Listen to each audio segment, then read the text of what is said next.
Hi, it's Michael. Welcome back. I'm doing a video today in response to Cam and his channel, The Vinyl Narrative. He's celebrating 1 year making YouTube videos and recently put out a video which had a challenge in it, which was to show 5 albums in your collection that feature the color yellow in the cover. He's calling it The Bright Side of the Shelf, and I thought I'd give it a go. So here we go with 5 albums that are pretty yellow. Start off in 1969. This is the great debut album by Kevin Ayers called Joy of a Toy. This is a UK Harvest, probably not original, but an early press. Very yellow, and there's Kevin on the back. So this is the first album he did following being in Soft Machine.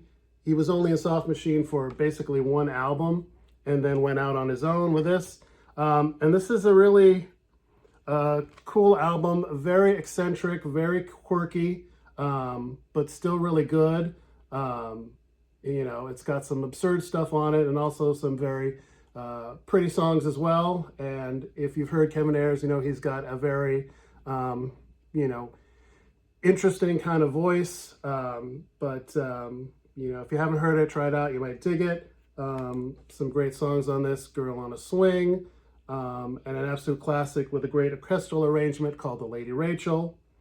And joining him are some former Soft Machine folks, including Robert Wyatt, who's playing drums, and Mike Ratledge and Hugh Hopper. So yeah, cool British, Prague, also Canterbury scene album. Then from the next year, we have the debut album, another debut, from Paddo.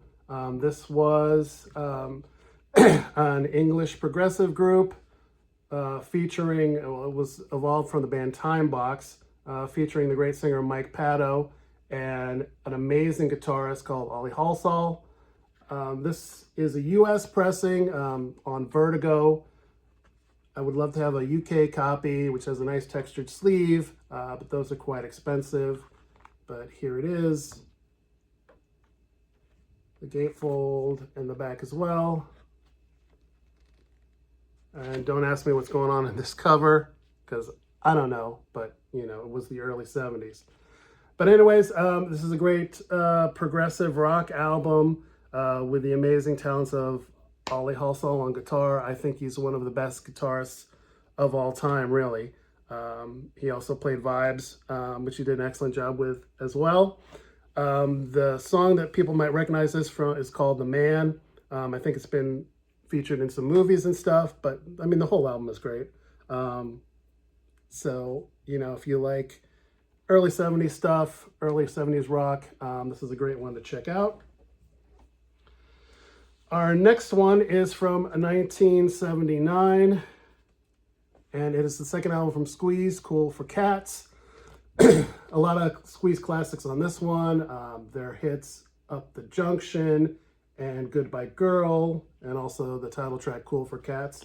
Now, this album, when you get it, it's not necessarily yellow, but this was from back in the day where they were trying to, you know, pull some gimmicks to get people to buy copies of the record again. So they did these in a bunch of color variations. I don't have all of them, but here is the yellow one, and on the back, there's the band, including their new bassist, John Bentley, who didn't play on the sessions.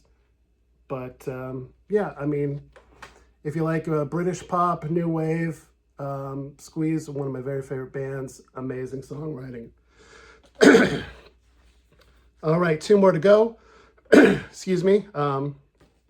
This is from 1996.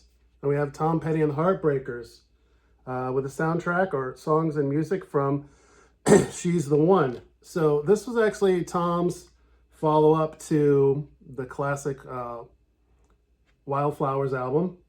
And, you know, it kind of doesn't have a big reputation, you know, maybe because it's a soundtrack and a soundtrack to a movie that not many people remember.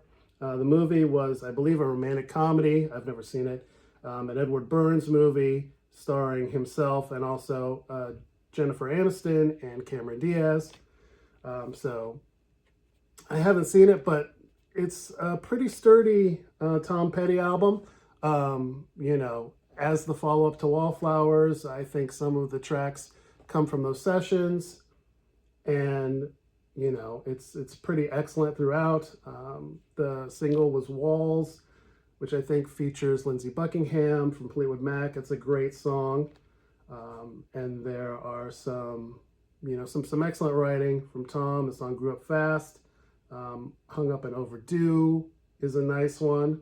There's also a couple of covers, Change the Locks by Lucinda Williams and Asshole by Beck. So yeah, a couple of instrumental things, but you know, it's a solid Tom Petty album. This isn't an original. I missed out on that, but it is a, you know, 2000s repress and sounds great. All right, for the final Yellow album, we have one of my favorite bands, another favorite band, Sloan, with the Double Cross from 2011. Sloan is a Canadian, you know, power pop and rock band that have been around since 1991. And this album actually is called The Double Cross, not because it's about, you know, double crossing, but it's referring to two X's, which in Roman numerals equals 20, because it's celebrating their 20th year of a band as being a band. And they're actually still going. They put out an album recently, so, you know, I'm sure they'll be heading for 40 years as a band as well. It's a solid album. You know, if you like power pop, if you like rock, you know, tuneful, melodic, you know, this is a really solid record. And the thing about Sloan is all four of the members here, they play instruments and they sing and write their own songs. So it's always, I always love that in a band that has more than one singer and more than one songwriting voice. And these guys, all four of them, do really cool songs and are great singers as well. So that's 5 albums that are pretty yellow. And once again, congrats to Cam for being around and making videos for a year. Look forward to seeing what's else on your channel. And I'll see you guys later.